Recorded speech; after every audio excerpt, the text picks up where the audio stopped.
ओम नमो भगवते वासुदेवाय. श्री कृष्ण गोविंद हरे मुरारे.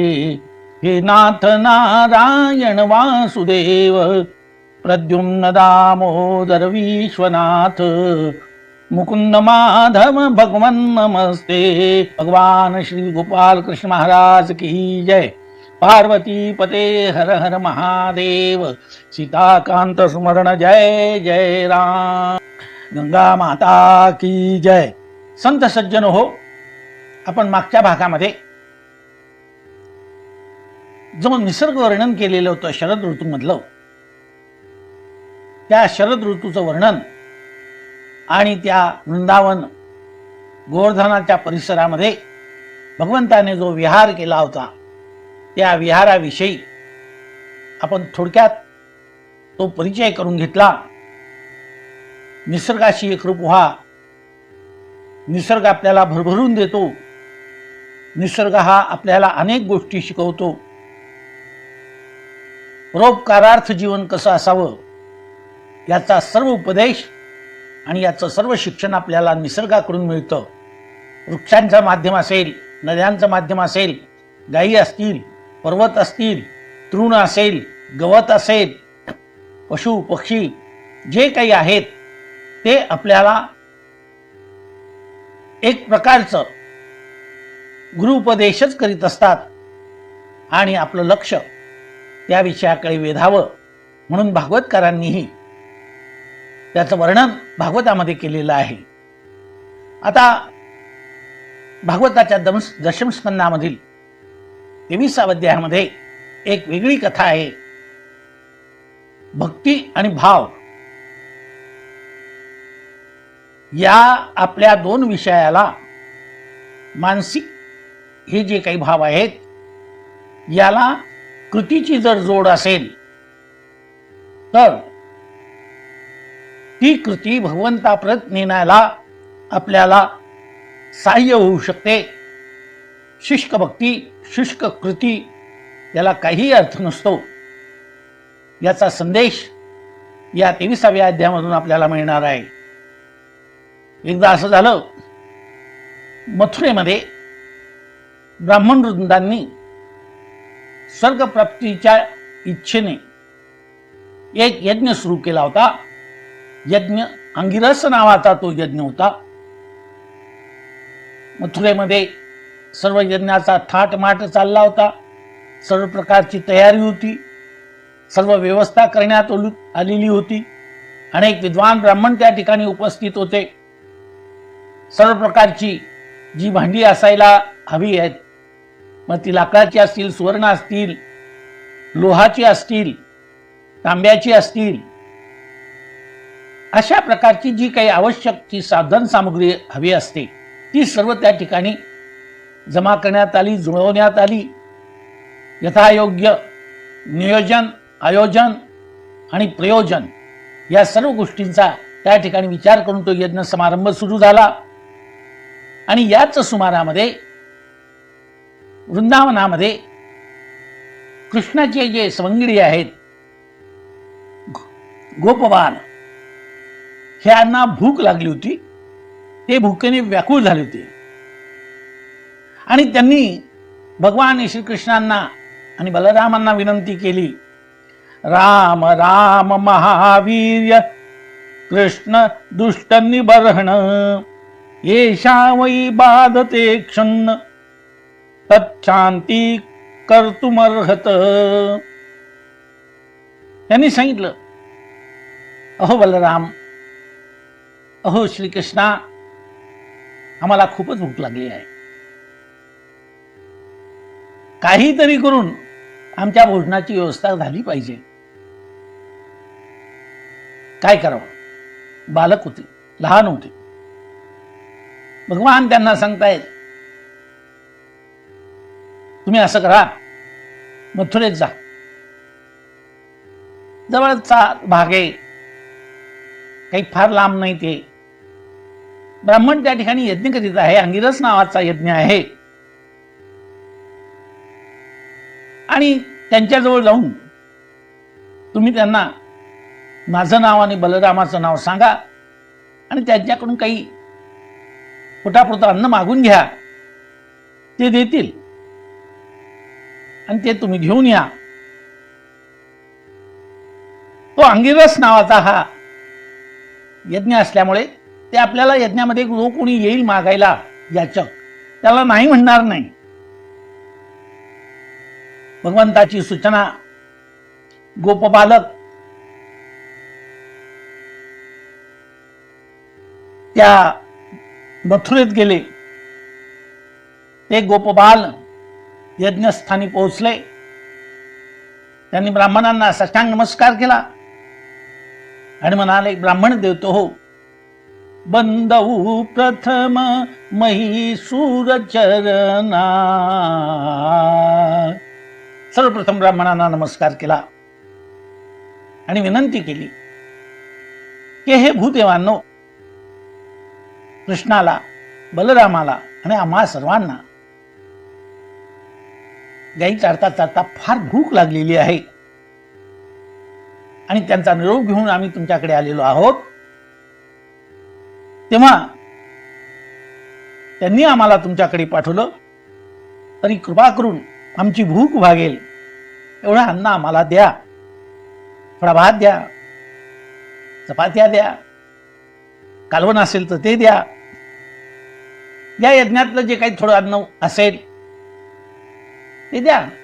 तुम्हाला काही दोष लागणार नाही, कारण अतिथी देवो भव, आम्ही अतिथी म्हणून तुमच्याकडे आलेलो आहे. आता या बालकांनी त्या ठिकाणी गेले आणि ते विनंती करतायत की आम्हाला हे अन्न द्या. त्यांनी हात जोडून विनंती केली, आम्ही वृंदावनातील गोपालांची मुलं आहोत आणि आमच्या जवळच्या ज्या काही शिदोऱ्या असतील त्या संपल्या, आता भूक लागली आहे. आपण धर्मज्ञ आहात आणि विशेष म्हणजे आम्ही तुमच्याकडे का आलो, तर हा यज्ञ अंगिरस नावाचा यज्ञ आहे. हा पशुहिंसे विरहित होत आहे. इथे हिंसा नाही, शुद्ध असा हा यज्ञ चालला आहे. आणि धर्मशास्त्राप्रमाणे अशा ठिकाणी भोजन घेणं काही गैर नाही, कारण आपणाकडून जी उपासना होत आहे ती अत्यंत सात्विक उपासना आहे. आणि ही उपासना सात्विक असल्यामुळेच भगवंतानी, राम आणि श्रीकृष्णांनी आम्हाला आपल्याकडे पाठवलं आहे. त्या यज्ञनिष्ठ जे ब्राह्मण होते ते यज्ञकर्मात निपुण होते, कर्मकांडी होते, उत्तम याज्ञिक होते, ज्ञाननिष्ठ होते. पण त्या सर्व ब्राह्मणांचा भगवान श्रीकृष्णाकडे पाहण्याचा दृष्टिकोन सामान्य माणसाप्रमाणे होता. ते गवळ्याचीच मुलं त्यांना समजत असत. कुठल्याही प्रकारे त्यांच्यात त्यांना देवत्व दिसत नव्हतं. याचं कारणच असं आहे,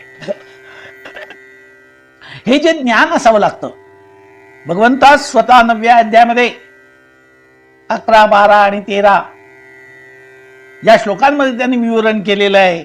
अवजानन्ति मां मूढा मानुषीं तनुमाश्रितं परम भावं मजानन्तो मम भूत महेश्वरम. जे मूढ आहेत ते भगवंताचा भाव ओळखू शकत नाही. मूढ म्हणजेच विपरीत ज्यांना दिसत आहे, सत्य न दिसता त्याचं मिथ्या दृश्य त्यांच्या डोळ्यासमोर उभं राहतं, त्याला मूढ असं म्हटलेलं आहे. तो भगवंताचा परमभाव न जानंती मूढा, ते जाणू शकत नाही. मी भूत महेश्वर आहे, मया तत्तदम सर्वं जगद व्यक्त मूर्तीना, हा उपदेश यांना माहिती नाही. आणि त्यामुळे हे ब्राह्मण भगवंताला सामान्य मनुष्य समजतायत आणि भगवंताच्या प्राप्तीसाठी वास्तविक भगवंताची प्राप्ती ही मोक्षाच्याही पलीकडे आहे, यज्ञाच्याही पलीकडे आहे. यज्ञ काय, जप तप कर्म क्रिया नेम धर्म वावगाची श्रम व्यर्थ जाय. ब्राह्मण व्यर्थ श्रम करतायत. मोघाशा मोघ कर्मानो मोघ ज्ञान विचेतसा राक्षसीं आसुरीं चैव प्रकृतीं मोहिनीं श्रिता. त्यांना हे आसुरी माया जी परमात्म्याचीच आहे तिने आपली झापड घातलेली आहे आणि त्या मायेच्या फेऱ्यात सापडून ज्यांच्या ज्या काही आशा आहेत, आपल्याला स्वर्गप्राप्ती वगैरे व्हावी, आपण चांगले सत्कर्म करतो आहेत, हे सर्व व्यर्थ जात आहे. मोघाशा मोघ कर्मानो, त्यांची जी कर्म सुद्धा आहेत ती निष्फळ होत आहेत, व्यर्थ जात आहेत. त्यांचं ज्ञानही व्यर्थ आहे, कारण त्यांचं चेत म्हणजे चित्त हे विचेत असा विचेत झालेला आहे. कर्मापासून आणि प्राप्तीपासून दूर कुठेतरी भटकत आहे. कारण ही आसुरी माया, या आसुरी मायेने त्यांच्यावर आपला पगडा बसवलेला आहे आणि ते भगवंताला सोडून इतर देवदेवतांची पूजा करतात. तसं पाहिलं तर संपूर्ण विश्व, संपूर्ण देवदेवता, संपूर्ण निसर्ग हे भगवंताचंच स्वरूप आहेत आणि ते भगवंताला सोडून इतर देवांच्या जवळ जे काही याचना करतात त्या भले श्रद्धेने करत असतील, परंतु ती अप्रत्यक्षरित्या परमात्म्यालाच ती त्यांची सेवा अर्पण समर्पित होत असते. तो एकच परमात्मा या विविध देवांमध्ये विराजमान असतो आणि त्या त्या देवतांच्या भक्तांनी दिलेली, त्यांना जी काही सेवा समर्पित केलेली असते ती भगवंतालाच समर्पित होते. तेपि अन्य देवता भक्ता यजन्ते श्रद्धयान्विता. अतिशय श्रद्धेने क्षुद्र देवतांची पूजा आपण पाहतो, अतिशय भावभक्तीने करतात लोक, अतिशय भावभक्तीने करतात. परंतु त्यांची जी काही भक्ती आहे तेपि मामेव कौंतेय यजन्त्य विधिपूर्वकम. परंतु भगवान सांगतायत त्यांची ती पूजा म्हणजेच माझीच पूजा असते. फक्त त्यांनी माझ्या नावाने विधी न करता अन्य देवतेच्या नावाने विधी करतात. परंतु त्यांचा फलदाता, त्यांची पूजा स्वीकारणारा हा मीच एक परमात्मा आहे. अशा प्रकारे या कर्मनिष्ठ याज्ञिक ब्राह्मणांची समजूत झाली होती. ते भगवंताला एक सामान्य असा गवळ्याचा पुत्र म्हणूनच त्याच्याकडे पाहत होता. त्यांना काय माहिती, यज्ञ स्वरूप भगवान, यज्ञ हे भगवंताचं स्वरूप आहे. यज्ञ हे भगवंताचं स्वरूप आहे आणि तोच भगवंत त्या अग्नीच्या मुखाने सर्व काही तुम्ही दिलेलं असेल ते ग्रहण करतो. आता तसं पाहिलं तर हे जे काही यज्ञ, याग, वास्तविक यज्ञाचं सारं अनुष्ठानच श्री विष्णूच असतं. यज्ञाची देवता मुख्य भगवान विष्णूच आहे. परंतु त्या कर्मठ ब्राह्मणांचं तिकडे लक्ष नव्हतं. त्यांनी या बालकांच्या मागणीकडे दुर्लक्ष केलं. पण काही धूर्त असतात, दुर्लक्ष करतात नाही, अशा प्रकारे दुर्लक्ष करतात की ते होय पण म्हणत नाही आणि नाही पण म्हणत नाही. असंही म्हटलं नाही बाळांनो हो थांबा भिक्षा घेऊन जा, तसंही म्हटलं नाही आणि आम्ही देत नाही यज्ञ झाल्याशिवाय, असंही म्हणत नाही. मते यदोमिति प्रोचूर्ण नेतीच परम तप गोपा निराशा प्रत्येत्य ततेत्युक्त कृष्ण रामयो. मुलं घोटाळली. ब्राह्मणांनी होई म्हटलं नाही आणि नाही म्हटलं नाही, मुद्दामून दुर्लक्ष केलं. बिचारी लहान मुलं केविलवाणी चिमणीसारखं तोंड केलं. तोंड उतरून ती परत फिरली आणि भगवंताला सांगितलं, भगवान त्यांनी आमच्याकडे संपूर्णपणे दुर्लक्ष केलं. आम्हाला ते नाही म्हटले नाही आणि होई म्हटले नाही, थांबा असंही म्हटलं नाही. खूप वेळ वाट पाहिली, पण त्यांनी कुठल्याही प्रकारचा आम्हाला होकारा भरला नाही, प्रतिसाद दिला नाही. तेव्हा भगवान त्यांना सांगतायत, जाऊ द्या, जाऊ द्या. आता मी असं करा, ब्राह्मणांनी नाही दिलं ना, काही हरकत नाही. त्यांच्या स्त्रिया तिथे आहेत, त्यांच्याजवळ जा. त्यांच्या पत्न्या तिथे उपस्थित आहेत, त्यांच्याकडे जा आणि त्यांच्याजवळ भोजनासाठी काही अन्न मागून घ्या. भगवान श्रीकृष्णाकडे आलेली ती लहान बालकं, डोळ्यांची मुलं पुन्हा पायपीट करीत मथुरेत गेली. यज्ञमंडपामध्ये ज्या ब्राह्मणांच्या स्त्रिया यज्ञासाठी सजून बसलेल्या होत्या, मुलांनी त्यांच्या समोर दंडवत घातलं आणि त्यांना विनंती केली,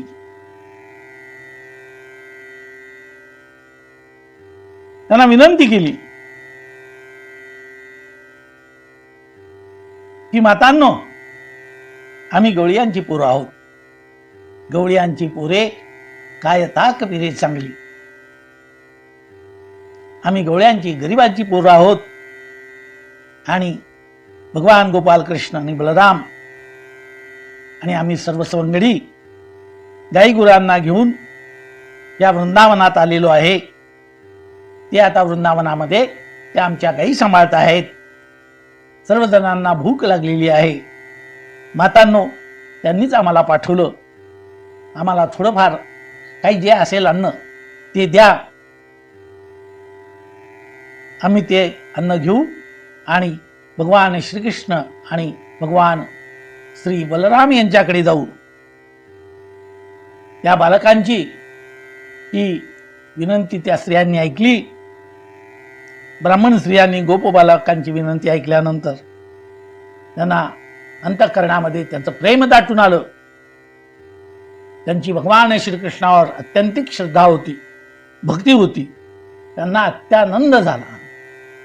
अरे, प्रत्यक्ष भगवान आपल्याजवळ आज भोजनासाठी मागतोय, अन्नाची मागणी करतोय. त्या अत्यंत भक्तिमान होत्या. त्यांनी मुलांच्या बरोबर अन्न पाठवलं नाही, तर स्वतः आपणच त्या अन्न घेऊन निघाल्या. त्यांनी विचार केला, कशाला मुलांबरोबर जायचं, आपणच जाऊया. त्यामुळे भगवान श्रीकृष्णाचं सगुण साकार रूप दर्शन आपल्याला होईल. आणि विशेष म्हणजे आता ही जी काही संधी आहे, ही संधी आपल्याला पुन्हा प्राप्त होणार नाही. त्या स्त्रियांनी परिपूर्ण विचार केला आणि भराभर ताटं आणली, भांडी आणली, पातेली आणले आणि त्याच्यामध्ये त्यांनी ते सुग्रास भोजन भरलं, तबकांमध्ये ठेवलं आणि लगबगीने भगवान श्रीकृष्णाकडे जाण्याला निघाली. यज्ञ सोडून, एवढं मोठं यज्ञ कार्य सोडून त्या श्रीकृष्ण आणि बलराम यांच्याकडे निघाल्या. कारण यज्ञाचा भोक्ता कोण आहे हे त्यांनी पूर्णपणे ओळखलं होतं. यज्ञभोक्त्रे च यज्ञाय यज्ञरूपधराय च यज्ञप्रियाय सिद्धाय दत्तात्रेय नमोस्तुते. हाच भगवान विष्णू, हाच यज्ञाचा खरा भोक्ता आहे. यानेच हे यज्ञरूप धारण केलेलं आहे. उदरभरण नोहे जाणीजे यज्ञ कर्म. हे भोजन नाही आहे, जड शरीर भरण्याचं ते माध्यम नाही आहे, क्षणिक भूक भागवण्याचं ते भोजन नाही आहे. तर हा तृप्तीचा ढेकर त्रैलोक्यात पसरणार आहे हे त्या ब्राह्मण स्त्रियांनी ओळखलं. आता स्त्रियांनी सांगते, बाळांनो चला आम्हीच तुमच्या बरोबर येतो. कशाला एवढे मोठे मोठे पातेले तुम्ही घेऊन जातात. बालगोपाल ती बालसेना पुढे धावत निघाली, पळत निघाले, ओरडत ओरडत चालले, कृष्णा कृष्णा. ऐक, त्या ब्राह्मण स्त्रिया स्वतः आपल्याकडे भोजन घेऊन येत आहे. आणि विशेष म्हणजे त्यांनी आपल्यासाठी उत्तमोत्तम असे पदार्थ आणलेले आहे. बालकांना अतिशय आनंद झाला होता. त्यांनी ते घेऊन जाताना ते पदार्थ पाहिले होते. त्यांच्या मनाला अतिशय आनंद, वारे वा किती सुंदर पदार्थ आहे, आज या माता आपल्याला खाऊ घालणार आहे. आणि ब्राह्मणांकडून निराश झालेले ते बालगोपाल आता आनंदाने उड्या मारीत भगवंताकडे येत आहेत आणि तो निरोप सांगतायत. त्यांनी स्त्रियांना मागे टाकून दिलं, धावतच आधी पुढे निघून आले. विप्र स्त्रिया, ब्राह्मण स्त्रिया भगवंताकडे आल्या. भगवंताचं रूप पाहिलं. आवडे हे रूप गोजिरे सुगन, पाहत आलोचन सुखावली. आता दृष्टी पुढे ऐसा चेतुर आहे. त्या धन्य झाल्या. आल्यावर त्यांनी भगवंताचं पाद प्रक्षालन केलं. वनमाला भगवंताच्या गळ्यामध्ये घातल्या. चंदनाचा टिळा लावला. हस्त प्रक्षालन झालं, मुख प्रक्षालन झालं आणि त्या भगवंताच्या आरती करू लागल्या. प्रेम सप्रेमे आरती गोविंदा ते ओवाळती, धन्य धन्य ते लोचन नित्य करती अवलोकन. प्रेम सप्रेमे आरती गोविंदा ते ओवाळती, धन्य धन्य ते लोचन नित्य करती अवलोकन. बाळा प्रौढा आणि मुग्धा ओवाळती परमानंदा, बाळा प्रौढा आणि मुग्धा ओवाळती परमानंदा. प्रेम सप्रेमे आरती गोविंदा ते ओवाळती, तुका वाहे टाळी उभा सन्निध जवळी, तुका वाहे टाळी उभा सन्निध जवळी.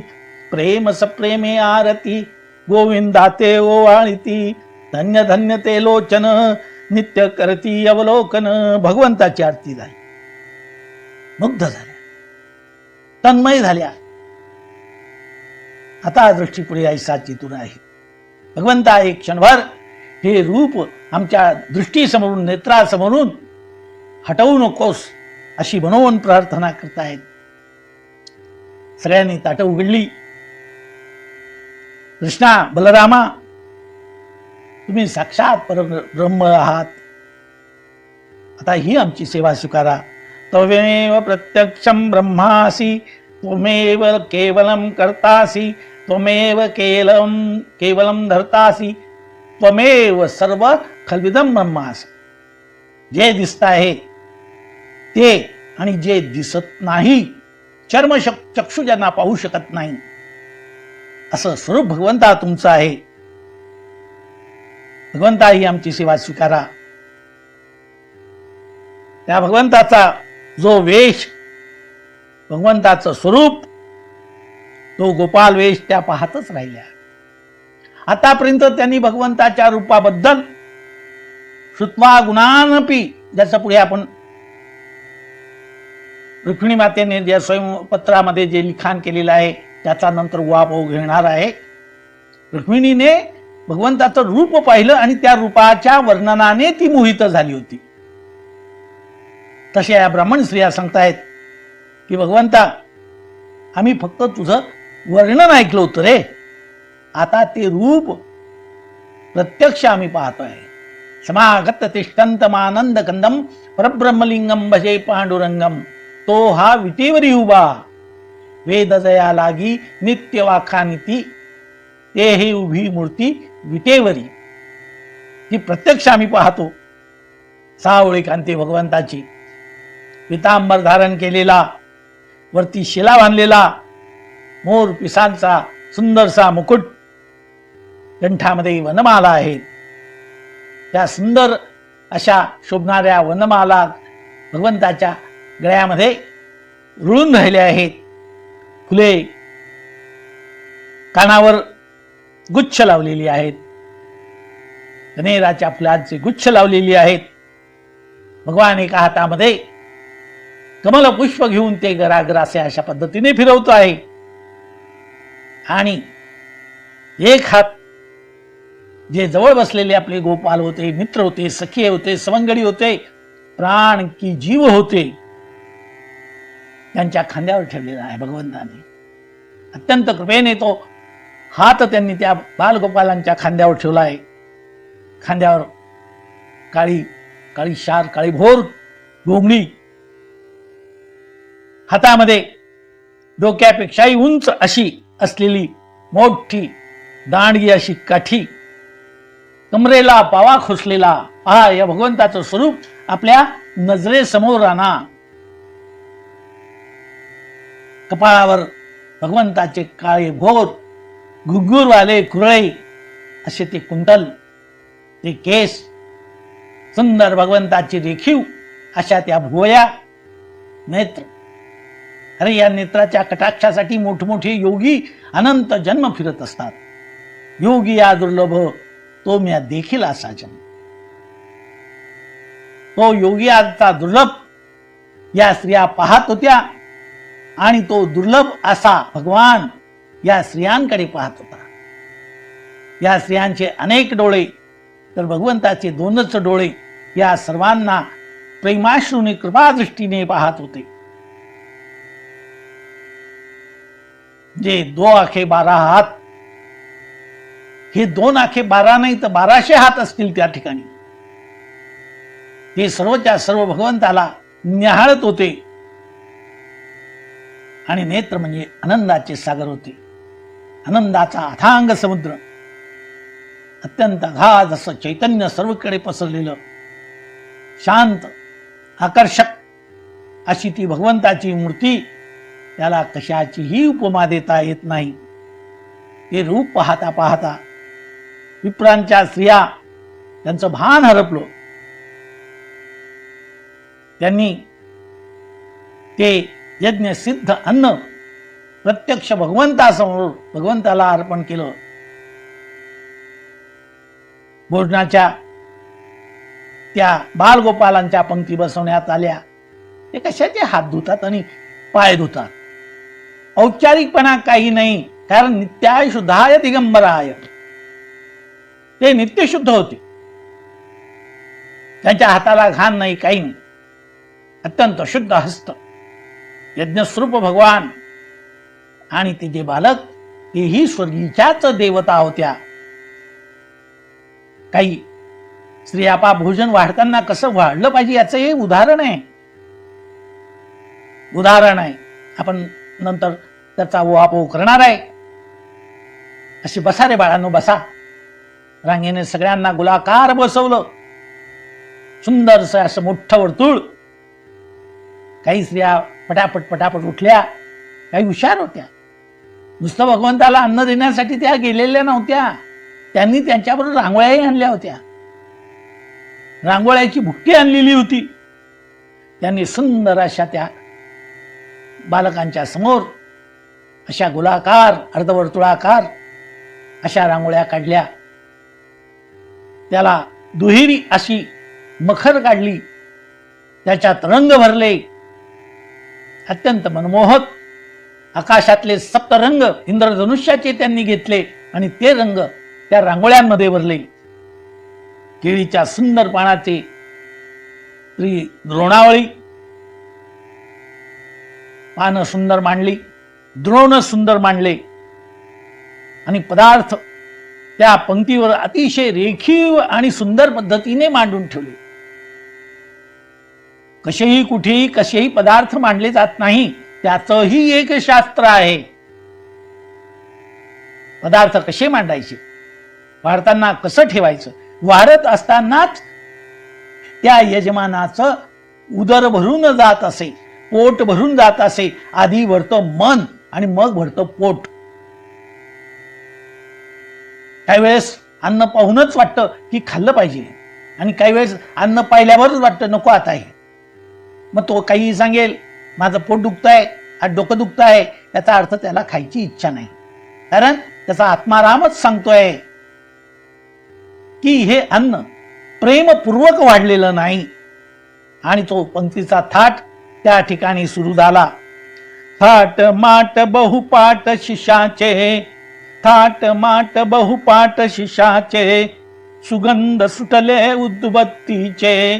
त्यांनी उद्बत्त्या लावल्या, सुंदर असा धूपदीप त्या ठिकाणी लावण्यात आल्या.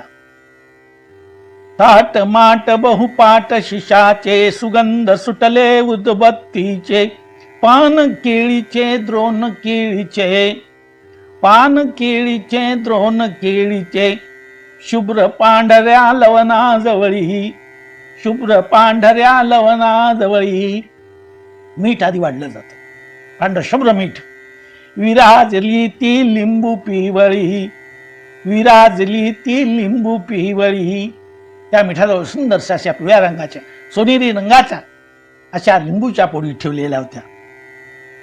चटण्या केल्या नाना परीच्या, चटण्या केल्या नाना परीच्या. विविध अशा चटण्या कशा आहेत, किती प्रकारच्या चटण्या आहेत. कवी वर्णन करतायत. एक वाटुनी एक कुटुनी, एक घोटुनी खमंग तळली, एक वाटुनी एक कुटुनी. काही चटण्या खलबत्त्यात कुटलेल्या, तर काही वरवंट्या पाट्यावर वाटून काढलेल्या, तर काही एक घोटुनी खमंग तळली. एक चटणी अशी बनवलेली आहे की जणू ती तळून काढली, अत्यंत खुसखुशीत अशी ती चटणी ठेवली. भात शोभले नाना परिचय, भात शोभले नाना परिचय. एकच भात नाही, विविध प्रकारचे भात. भात पांढरा भात केशरी, भात पांढरा भात केशरी. हे सगळं आपल्याला समजत असे. भात रावणी भात श्रावणी, भात रावणी भात श्रावणी. श्रावणात नारळी पौर्णिमेला बनवला जाणारा भात, एक सर्व भाज्या टाकून बनवलेला, त्याच्यात मिक्स करून बनवलेला असा पुलाव, त्याच्यासारखा भात. 4 प्रकारचे भात त्या ठिकाणी वाढलेले. भात शोभले नाना परिचय, भात पांढरा भात केशरी, भात श्रावणी भात श्रावणी. एवढे भात वाढले आहेत. पांढरा शुभ्र भात आहे. पिवळे पिवळे वर्ण तुरीचे, पिवळे पिवळे वर्ण तुरीचे. त्या पांढऱ्या शुभ्र भातावर सोनेरी रंगाचं असं ते सुंदरस सुवर्ण कांती असलेलं वरण. पिवळे पिवळे वर्ण तुरीचे, तूप वरुनी साजूक साचे. त्या तुपावर गाईच्या दुधाच्यापासून बनवलेल्या त्या शुद्ध पवित्र अशा तुपाची धार टाकलेली. भाज्या केल्या नाना परीच्या. भगवंताला खाऊ घालायचं असेल तर कसं खाऊ घातलं पाहिजे याचं वर्णन आपण ऐकतोय. याचं वर्णन नाही तर ठेवली नुसती भाकरी आणि एखादी भाजी, खा बाबा, दमून गेले, किती करायचं तुम्हाला, तर काय दिवसभर थकते. अशा कागाळ्या त्या करीत नाहीत, अशा कागाळा करत नाही. कारण उदरभरणो हे जाणीचे यज्ञ कर्म. प्रत्यक्ष भगवान पहा, जगामध्ये कोणताही रिझल्ट ताबडतोब मिळत नाही. हा भोजन खाऊ घालण्याचा, भोजन समर्पित करण्याचा हा रिझल्ट त्याच क्षणाला बनवणाऱ्याला मिळत असतो. जसा जसा मनुष्य ते भोजन खातो त्यात वाह छान तत्काळ देणारा हा रिझल्ट आहे. त्याला काही वेळ लागत नाही. काय सुंदर स्वयंपाक आहे. मन भरून जातं, तृप्त होऊन जातं. म्हणून ज्यांना सुंदर स्वयंपाक येतो त्या माऊल्या प्रत्यक्ष अन्नपूर्णा आहेत असं समजायला हरकत नाही. समोरचा जीव तृप्त होतो. आपल्या समोर बसलेला जो कोणी यजमान जेवण करत असेल तो प्रत्यक्ष परमात्मा आहे असं समजून अन्न तयार करा. तुम्ही साधंही बनवलं तरी ते मधुर लागेल. आणि भक्तिभाव नसेल, कपाळ्याला आठ्या असेल, मनामध्ये चिडचिड असेल, तर तुम्ही कितीही चांगलं, कितीही किमतीचं, कितीही मधुर असं अन्न बनवलं तरी त्या अन्नाला अर्थ राहत नाही. कारण भगवान हे सर्व अंतरातले जाणणारे आहे. भगवान दत्तात्रयाने श्रीपाद श्रीवल्लभांची माता सुमिती राणी यांच्याजवळ दत्त स्वरूपामध्ये जी भिक्षा मागितली, भगवान प्रसन्न झाले. ब्राह्मण जेवण्याच्या आधी तिने त्यांचं भोजन, ती भिक्षा दिलेली होती. भगवंताने आशीर्वाद दिला आणि तिच्याच उदरी भगवान श्रीपाद श्री वल्लभ म्हणून जन्माला आलेले आहे. हा एवढा मोठा अधिकार असतो. याच्यासाठी काही नाही, शुद्ध ज्याचा भाव झाला दुरी नाही देव त्याला.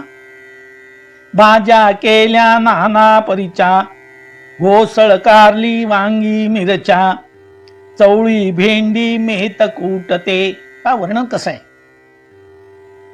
घोसळ कारली वांगी मिरच्या. मिरच्या किती विविध प्रकारच्या बनवतात. ज्यांना ती रेसिपी माहिती असेल, किती सुंदर सुंदर. काही मिरच्या शेंगदाण्याचा कूट भरून आहेत, काही डाळीचं पीठ टाकून आहेत, काही डाळ वाटून भरलेल्या आहेत, तर काही नुसत्याच तळून काढलेल्या आहेत. मिरची एकच, पण त्याचे विविध प्रकार त्या बालकांसाठी त्या स्त्रियांनी बनवलेले होते. चवळी भेंडी मेत कुटते. असं नाही म्हटलं लहान पोरं हे एवढं खातील का, बनवा एक दोन काहीतरी वस्तू. असं नाही. ज्यांची यादी केली तर ऐकूनच आपलं मन तृप्त होत असतं.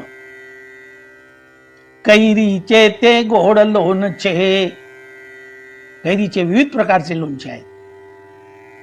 गोड आहेत, आंबट आहेत, अशा प्रकारचं विविध प्रकारचं तिथे भोजन वाढलंय. पालक मेथी पातळ भाजी. पालेभाज्यामध्ये पालक आहे, मेथी आहे, आंबट चुक्याची भाजी आहे, ती पातळ बनवलेली आहे. खमंग पकोडे मूग डाळीचे, मुगाच्या डाळीचे सुंदरसे असे ते भजे पकोडे ज्याला आपण म्हणू ते बनवलेले आहेत. कढी आमटी खमन्न ढोकळा. हा मोजा कितीतरी पदार्थ आहेत. कढी आमटी खमन्न ढोकळा. कोशिंबिरीचे प्रकार 16. कोशिंबिरीचे प्रकार 16. गोल गोल ते वडे चांगले. गोल गोल ते वडे चांगले. शुभ्र पांढरे दही ओतले. तो मेदूवडा काय म्हणतात तो, दुधाच्या डाळीचा सुंदरसा तो वडा. गोड गोड ते वडे चांगले. शुभ्र पांढरे दही ओतले. पांढर शुभ्र खड्यासारखं दही त्या वड्यांवर ठेवलेलं आहे. ते केळीचंही पान छोटं नाही, मोठं आहे. पदार्थ मावायला पाहिजे म्हणून ते डबल जोडून दिलेलं आहे. आली आली स्वारी आली. आली आली स्वारी आली. श्री बालाजी श्री बालाजी. आता पक्वान्नाचं जेवण आहे. आली आली स्वारी आली. श्री बालाजी श्री बालाजी. श्री बालाजीची स्वारी. कोणते श्री बालाजी? श्रीखंड पुरी लाडू जिलेबी. श्रीखंड, बासुंदी, लाडू आणि जिलेबी ही श्री बालाजीची स्वारी. श्रीखंड पुरी लाडू जिलेबी. बासुंदीचा स्वाद गुलाबी. बासुंदीचा स्वाद गुलाबी. एवढे पदार्थ तिथे वाढले आहेत. पक्वान्न आहे. गाजर हलवा शंकरपाळे. गाजर हलवा शंकरपाळे. शेव करंजा चकली कडबोळे. शेव करंजा चकली कडबोळे. कडबोळे आहेत, शेव आहेत, करंजा आहेत, सांद्रे आहेत, गाजर हलवा आहेत, शंकरपाळे आहेत. एवढे अनंत पदार्थ त्या मौलींनी भगवान श्रीकृष्णासाठी अर्पण केले आहेत. घाबरतो भगवान जन्मोजन्मी यांना त्याची परतफेड करणार नाही. तुम्ही जे द्याल तसंच रिटर्न मध्ये सुद्धा घ्याल. एवढं सुंदर भोजन त्या स्त्रियांनी आणलंय. पंक्ती जेवायला बसल्या, पोट भरली, तृप्त झालो, संतुष्ट झालो, अशा प्रकारचे सर्वांचे ते उद्गार निघू लागले.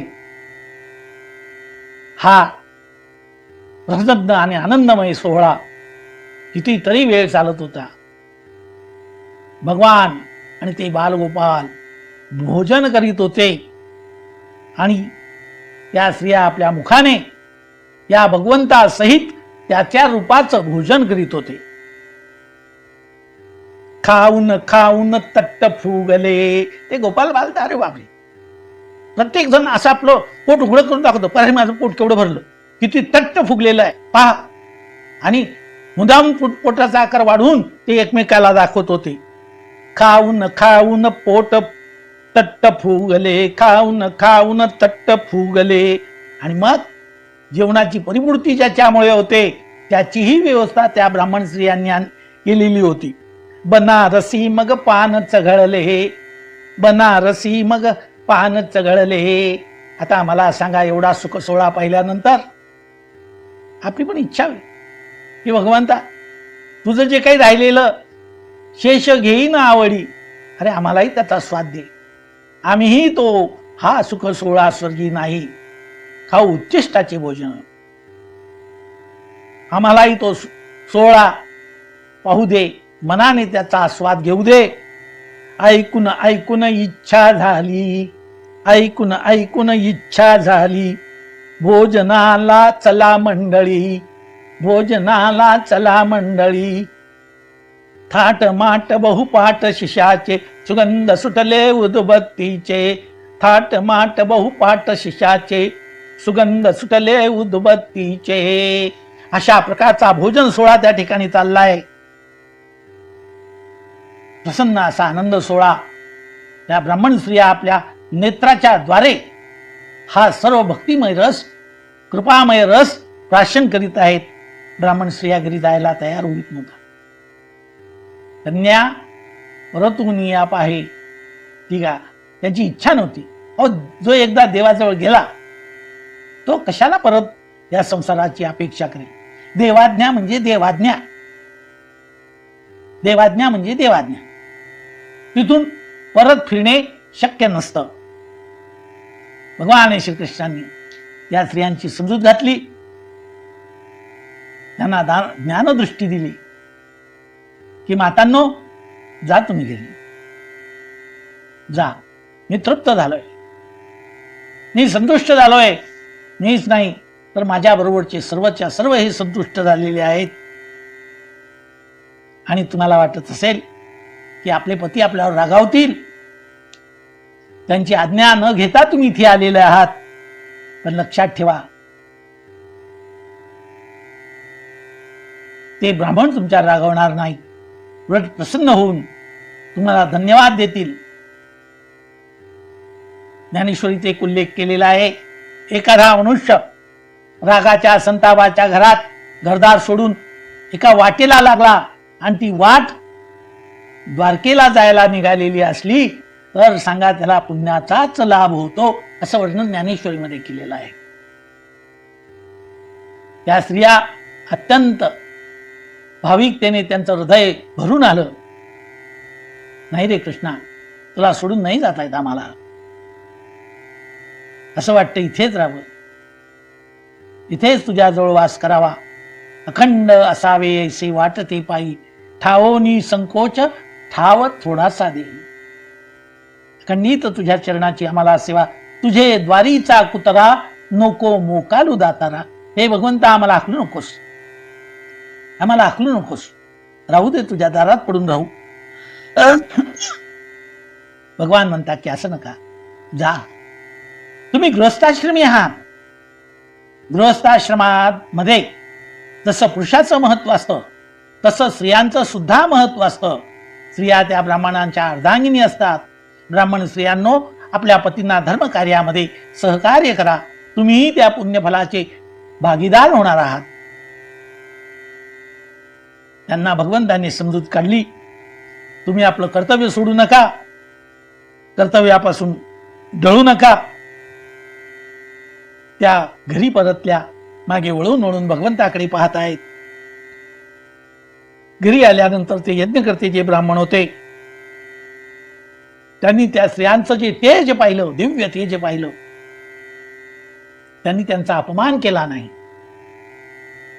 त्यांचा अपमान केला नाही, त्यांना सन्मानाने वागवलं. त्यांनी सर्व हकीकत सांगितली. सर्व हकीकत सांगितल्यानंतर ब्राह्मणांना कळून चुकलं की भगवान श्रीकृष्ण हाच यज्ञाची मुख्य देवता भगवान विष्णू आहे आणि त्यांचाच हा अवतार भगवान श्रीकृष्ण आहे, बलराम आहे. आणि सर्व प्रकारचे दिव्य असे ऋषी हे बालक होऊन आलेले आहेत. हे त्या ब्राह्मणांना समजलं. त्यांना अत्यंत वाईट वाटलं. अरे रे, आपण भगवंताकडे जाण्याची संधी हुकवली, चुकवली. आपलं सगळं ज्ञान वाया गेलं. नको ब्रह्मज्ञान आत्मस्थिती भाव, नको ब्रह्मज्ञान आत्मस्थिती भाव. मी भक्त तू देव ऐसे करी, मी भक्त तू देव ऐसे करी. दावी मज रूप गोपिकार मना, दावी मज रूप गोपिकार मना. ठेवू दे चरणा वरी माथा, ठेवू दे चरणा वरी माथा. दावी मज रूप गोपिकार मना. भगवान त्यांना सांगतो की जा. भगवंताचं ते बोलणं होतं घरी परत जा असं त्या ब्राह्मण स्त्रियांना ते कठोर वाटत होतं. त्या म्हणतात की आता आमचं कोण आहे? अरे तो मज व्हावा, तो मज व्हावा. नद्या जशा गंगा एकदा समुद्राला मिळाली ती परत जात नाही, ती परत जात नाही. तिला परतीचा प्रवास तिचा संपलेला असतो. तिला परतीचा मार्ग माहिती नाही. आम्हालाही परतीचा मार्ग माहिती नाही. आकाशात पतितं तोयम यथा गच्छति सागरम, सर्व देव नमस्कार केशवम प्रति गच्छति. हे भगवंता, अरे तूच आमचा सर्वस्व आहे. आता आमची पती, माता, पिता, भाऊबंद इतकंच काय? अरे भगवंता, आम्ही पुत्रांचाही त्याग करून आलेलो होतो. तुला आम्ही शरण आलेलो आहोत. भगवंतांनी त्यांना अभय दिलं.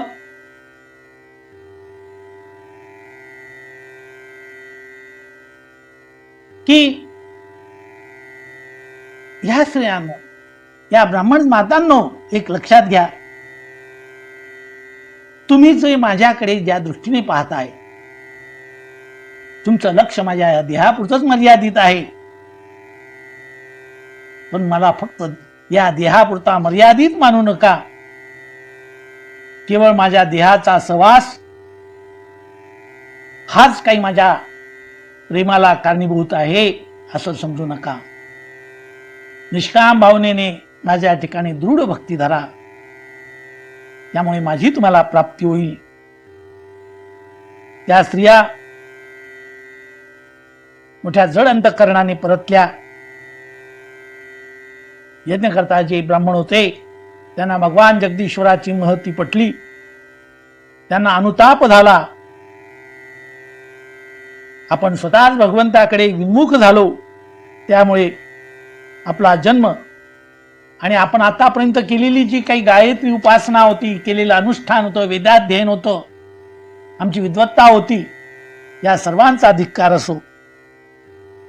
खरोखर धन्य कोण असतील तर त्यांच्याकडे गेलेल्या या स्त्रियाच. यांचं काय भाग्यवर्णन करावं. ना त्यांचं उपनयन झालेलं, ना त्या कधी गुरुकुलामध्ये घेऊन जाऊन त्यांनी शिक्षण घेतलं. त्यांनी कुठलाही जप केला नाही, तप केलं नाही, ना आत्मज्ञानाचा त्यांचा विवेक, त्यांचा विचार. श्रीदेह प्राप्त झाल्यामुळे अनेक अडचणी त्यांना संसारात भोगाव्या लागल्या. त्यांनी जे पुरुष मंडळी जसे सत्कार्य करू शकतात तसं त्या करू नाही शकत. उदाहरणार्थ धर्मशाळा बांधणे, तलाव बांधणे, विहिरी बांधणे, मंदिरे बांधणे इत्यादी कोणतंही पुण्यकर्म त्यांच्याकडून होऊ शकत नाही. तर त्यांनी हे काही झालं नाही तरी भगवान श्रीकृष्णाच्या चरणी त्यांची दृढ भक्ती आहे. आणि आम्ही मात्र ब्राह्मण इतर कर्मकांड करून सुद्धा भगवंताला ओळखू शकलो नाही. ब्राह्मण विचार करतायत. खरोखर पाहिलं तर देश, काल, निरनिराळी द्रव्य साहित्य, मंत्र, तंत्र, विविध अनुष्ठाने, ऋत्विज, अग्निदेवता, यज्ञदेवता, यजमान, धर्म, कर्म हे सर्व भगवंताचीच रूप आहे. नमस्तुभ्यं भगवते कृष्णाया कुंठमेधसे यन्माया मोहित धियो भ्रमामह कर्मवर्त्मुषु स वै न अद्या पुरुषा स्वमाया मोहितात्मनां अविज्ञातानुभावानां क्षंतुमर्हति विक्रमम. भगवंता, आम्ही खरोखर भाग्यवान आहोत, आमच्या स्त्रिया भाग्यवान आहेत की त्यांनी आमचे डोळे उघडले. श्रीकृष्ण रूपाने यदुवंशामध्ये भगवंता आपण अवतार घेतला, हे आम्ही आतापर्यंत फक्त कानाने ऐकत होतो. आणि ती संधी आली होती प्रत्यक्ष रूप पाहिजे, पण आम्ही मूर्खपणा केला. आम्ही मूढ आहोत, दीन आहोत, आम्ही आपल्याला ओळखू शकलो नाही. आमचं पुण्य अतिशय फळाला आलेलं आहे. आम्ही अतिशय पुण्यवान आहे. निदान आमचं अर्ध अंग हे तरी आम्हाला पत्नीच्या रूपाने पुण्यवान अशा त्या स्त्रिया मिळाल्या. त्यांच्या भक्तीच्या प्रभावामुळेच आमची भगवंतावरची भक्ती दृढ झाली. हे नित्य ज्ञान संपन्न भगवान श्रीकृष्णाला, हे भगवान श्रीकृष्णा, आमचा तुम्हाला नमस्कार असो. हे भगवंता, आपल्याच मायेने आमची बुद्धी मोहित झाली होती, म्हणून आम्ही तुम्हाला ओळखू शकलो नाही. आमच्या या अपराधाची क्षमा करा. त्यानंतर त्या सर्व ब्राह्मणांना भगवान श्रीकृष्णाची आणि बलरामांच्या दर्शनाची ओढ लागली, परंतु ते मात्र भगवान श्रीकृष्णाकडे कंसाच्या भीतीमुळे जाऊ शकलं नाहीत. तरी त्यांनी मनोमन भगवंताचा धावा केला. श्रीकृष्ण गोविंद हरे मुरारे, हे नाथ नारायण वासुदेव, प्रद्युम्न दामोदर विश्वनाथ, मुकुंद माधव भगवन् नमस्ते. श्रीकृष्ण गोविंद हरे मुरारे, हे नाथ नारायण वासुदेव. भगवान श्री गोपाल कृष्ण महाराज की जय. पार्वती पते हर हर महादेव. सीताकांत स्मरण जय जय राम. गंगा माता की जय. भारत माता की जय. नमो नारायणा, नमो नारायणा, नमो नारायणा.